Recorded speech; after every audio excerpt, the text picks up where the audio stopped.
नमस्कार दोस्तों, study with Dev channel में आपका स्वागत है। दोस्तों, पिछली वीडियो हमने निषेचन को देख रहे थे। अब देखते हैं दोस्तों जनन अंग। जनन अंग की बात की जाए तो यह दो प्रकार के होते हैं, एक पुरुष एक स्त्री। पुरुष में वृषण होता है जो एक जोड़ी है, शुक्रवाहिनी होती है, शुक्र रस और शुक्राणु होते हैं जो पुरुष के अंतर्गत है। स्त्री में एक जोड़ी अंडाशय होता है, फेलोपियन ट्यूब होती है जो एक जोड़ी होती है, अंडाणु होते हैं, क्लियोपटेरिस भी होता है, क्लियोपटेरिस भी होता है। पुरुष फ्रास्टेस और क्राउपर। पुरुष में प्रास्टेट और क्राउपर ग्रंथियां पाई जाती हैं। यही ग्रंथियां शुक्र रस के लिए जिम्मेदार होती हैं। शुक्र रस में ही शुक्राणु जिंदा रहते हैं। कीटों और अन्य जीवों में एक सेंट युक्त पदार्थ निकलता है जिसे फेरोमोन कहा जाता है। यह नर मादा को एक दूसरे के प्रति आकर्षित करता है। यहाँ यह स्मरण होना चाहिए कि फेरोमोन हार्मोन नहीं है। फेरोमोन हार्मोन नहीं है, एक सेंट युक्त पदार्थ है। हाथी का गर्भकाल 620 दिन का होता है, जबकि चूहे का गर्भकाल 21 दिन होता है। हाथी का 620 दिन सबसे ज्यादा होता है, चूहे का 21 दिन ही होता है। अब देखते हैं दोस्तों नसबंदी। नसबंदी पहले देखते हैं महिला की नसबंदी कैसे होती है, फिर देखेंगे पुरुष की नसबंदी। महिला की नसबंदी, इसे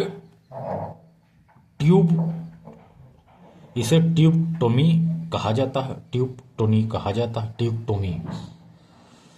जाता है क्योंकि इसमें फिलोपियन ट्यूब को बांध दिया जाता है, जिसमें अंडाणु का मिलन शुक्राणु से नहीं हो पाता है, अर्थात निषेचन नहीं हो पाता है। पुरुष नसबंदी, इसे वसाक्टोमी कहा जाता है। इसमें शुक्रवाहिनी को बांध दिया जाता है, जिसमें शुक्राणु फिलोपियन ट्यूब में नहीं जाता है, अतः निषेचन नहीं हो पाता है। अब देखते हैं ऊतक तंत्र। ऊतक तंत्र यानी टिश्यू सिस्टम।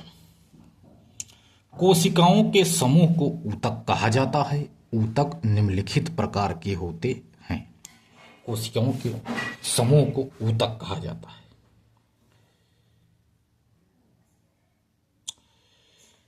एपिलीलियम ऊतक। पहला एपिलियम ऊतक, यह अंगों की बाहरी सतह को बनाते हैं। एपिलीलियम ऊतक यह अंगों की बाहरी सतह को बनाते हैं। इनमें रीजनरेशन की क्षमता होती है। रीजनरेशन की क्षमता होती है। यही कारण है कि कहीं पर घाव लगने से घाव भर जाता है। इसके बाद देखते हैं संयोजी ऊतक। जो ऊतक शरीर के विभिन्न अंगों को आपस में जोड़ देते हैं, संयोगी ऊतक होते हैं। जैसे रक्त कंकाल इत्यादि। रक्त कंकाल। ऊंट के कुबड़ में एडिपोस नामक संयोगी ऊतक पाया जाता है। इसी ऊतक के कारण कुबड़ ऊष्मारोधी का कार्य करता है, अर्थात ना तो ऊंट के शरीर से ऊष्मा बाहर निकल पाती है, ना ही बाहर से शरीर के अंदर जा पाती है। यानी कुबड़ में एक एडिपोस नामक एक संयोगी ऊतक हो पाया जाता है। कुबड़ में जो ऊपर कुबड़ निकला होता है, ऊंट के ऊपर एक कुबड़ निकला रहता है, उसी में एक संयोगी ऊतक होता है जिसे एडिपोस कहते हैं। इसके कारण कुबड़ ऊष्मारोधी का कार्य करता है। ना तो ऊपर ना बाहर ऊष्मा जा पाती है, ना अंदर आ पाती है। इसके बाद देखते हैं पेशी ऊतक यानी मुकलस टिश्यू। मुस्कस टिस मुस्कुलस टिश्यू पेशी ऊतक। इन ऊतकों से हमारी पेशियां बनी होती हैं। सबसे मजबूत जबड़े की पेशी होती है। पेशियां कई प्रकार की होती हैं। ऐसी पेशियां जो कंकाल से जुड़ी रहती हैं उन्हें ऐच्छिक पेशियां कहा जाता है, क्योंकि इन पेशियों को हम इच्छानुसार घुमा फिरा सकते हैं, जैसे हाथ पैर की पेशियां। जो पेशियां कंकाल से नहीं जुड़ी होती हैं उन्हें अनैच्छिक पेशियां कहा जाता है। इन पेशियों को हम इच्छा अनुसार घुमा फिरा नहीं सकते हैं, जैसे धमनी सिरा की पेशियां। तीसरा है हृदय भी अनैच्छिक पेशी का बना होता है। हृदय जो है अनैच्छिक पेशी का बना होता है। यह हृदय पर मस्तिष्क या सुषुम्ना का नियंत्रण नहीं होता है।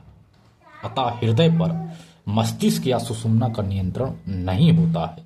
यह अनैच्छिक पेशी का बना होता है। इसके बाद देखते हैं तंत्रिका ऊतक, नर्वस टिश्यू। मस्तिष्क, सुषुम्ना व तंत्रिका तंत्र के अन्य अंग इन्हीं ऊतकों से बने होते हैं। तो दोस्तों हमने ऊतक के बारे में चर्चा कर लिया। दोस्तों यदि आप नोट्स ना बनाते हो तो नोट्स जरूर बनाइए। यदि नोट्स नहीं बनाएंगे तो आपको रिवीजन का मौका नहीं मिलेगा। इसीलिए आपको नोट्स बनाना अति आवश्यक है दोस्तों। बिना नोट्स की पढ़ाई नहीं हो पाती है। जैव विकास से चर्चा करेंगे अगली वीडियो से। तो दोस्तों आप लोग नोट्स बनाते चलिए, कमेंट करिए। कमेंट नहीं करेंगे तो मज़ा नहीं आएगा। कमेंट करेंगे, कमेंट्स करने से इसलिए आपको नोट्स जरूर बनाना है दोस्तों। देख रहे हैं हम आपके लिए पूरा मटेरियल ऐसे तैयार करते हैं, पूरा कंप्लीट कराएंगे जीएस। आपको किसी प्रकार की कोई दिक्कत नहीं होगी। हम आपको अपना स्टडी टेबल भी दिखा रहे हैं। आप लोग पढ़ते रहिए, पढ़ाई के साथ साथ मौज मस्ती भी जरूरी है दोस्तों। यदि हमारे चैनल को आप सब्सक्राइब नहीं किए हैं तो सब्सक्राइब कर लीजिए, लाइक शेयर करिए, कमेंट करिए, और जो भी दिक्कत हो हमें कमेंट बॉक्स में बताइए, हम उसका उत्तर जरूर देंगे दोस्तों। तो दोस्तों बायोलॉजी चल रहा है, देखिए इसके बाद हम फिजिक्स या केमिस्ट्री शुरू करेंगे। तो दोस्तों मिलते हैं और बेहतरीन क्लास में। तब तक के लिए धन्यवाद। जय हिंद, जय भारत।